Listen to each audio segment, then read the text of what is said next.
much pressure is he under? I think this is the potential to provide us with the biggest story of the weekend, because United at home, away, they're the same side defensively. They're all at sea. No matter who they play, they can find a way to self-destruct. The fans are not happy. The numbers suggest he's in trouble since he took over.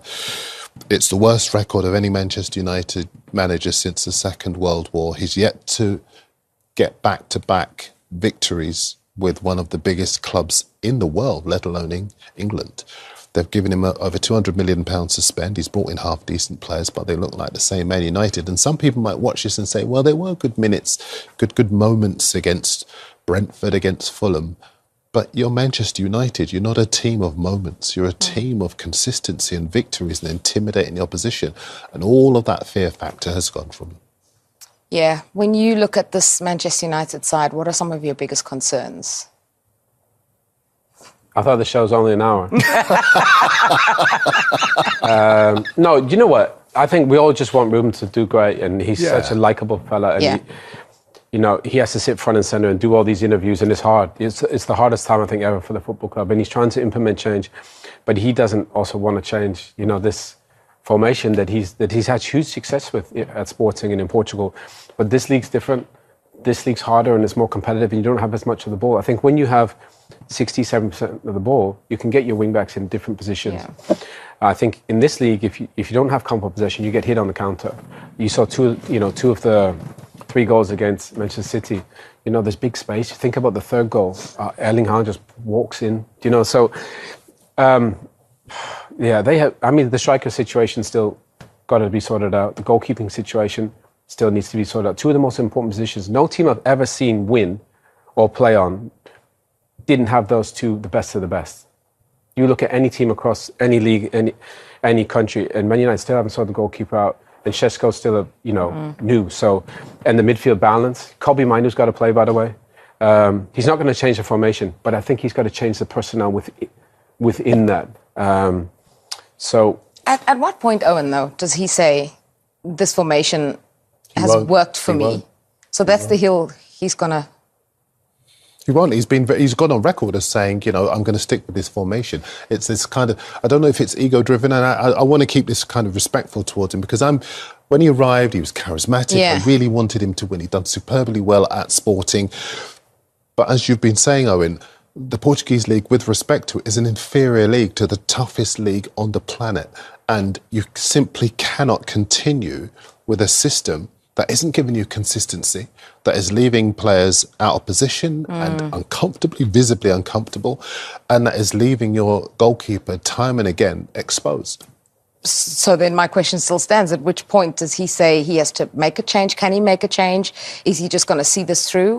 What are your thoughts on that? He's done it his way for a year. Yeah. And he's entitled to that because he's had amazing success. But the thing is, he's done it his way for a year and it hasn't really worked the way he envisioned. So at some point, you're going to have to adjust and go, okay, we'll play the same formation, but we got to tweak the personnel. Kobbie's not really played, Kobbie Mainoo. Kobbie has to play.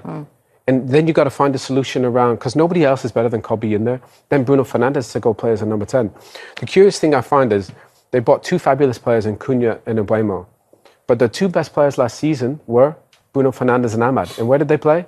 As a 10. Didn't fix the goalkeeper, didn't fix the striker. So now Bruno's having to play as a defensive midfield player when he's the best creator in the whole division.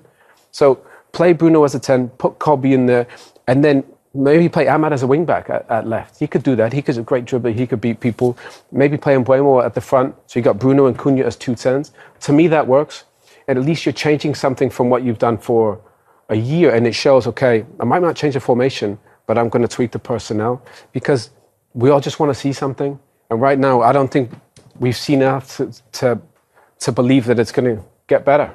And I don't arbitrarily say that if they were to lose this one, it could be curtains for him. But if you look at the week we've just had, United have reported record revenues, over £600 million. They're out of the League Cup at the moment, so domestically they have 1 fewer trophy to compete for.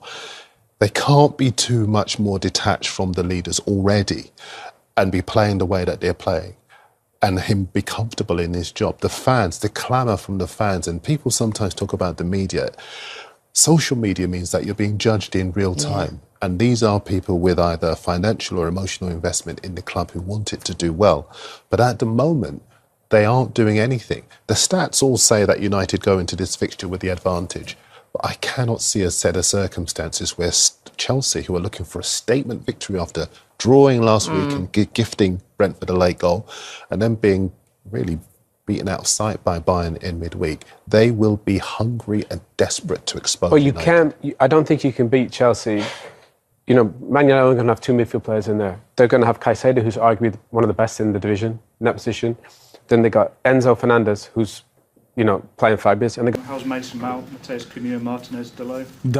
Dalot is out. Mace is in the squad, and Cunha is in the squad.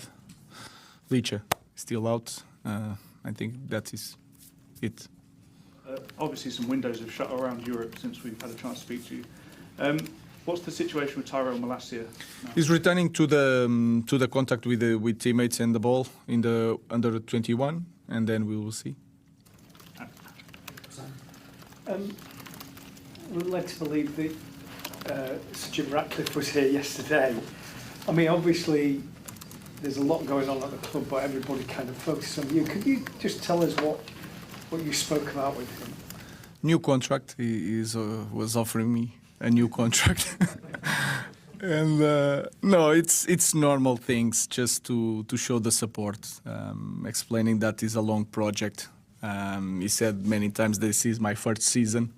For me, it's not. Premier League spotlight shines on the high-stakes clash at Old Trafford where struggling Manchester United face Chelsea in a pivotal Super Saturday fixture. The big question on everyone's mind: can Ruben Amorim turn around his difficult start at United against the resilient Blues? Manchester United's rocky start. Ruben Amorim's tenure at Manchester United has been anything but smooth so far. With just one Premier League win and 2 losses in their opening 4 matches, plus a shocking early exit from the EFL Cup, United fans have been left frustrated. Their sole league victory required a last-minute penalty against Burnley, and the recent 3-0 defeat to Manchester City showed clear weaknesses, especially in defense and midfield stamina. Amorim's favored system with wing-backs is raising eyebrows. Some experts believe the current squad doesn't fit this style well. Key decisions loom, including the goalkeeper choice and how to bolster those wing-backs who haven't quite lived up to expectations. Chelsea's position and prospects. Chelsea entered this clash as the favourites according to recent expert predictions and statistical models. Under coach Enzo Maresca, the Blues have had a more solid start to the season, with good team balance and an exciting mix of youth and experience. They travel to Old Trafford confident but wary of United's home unbeaten streak against them in recent Premier League history.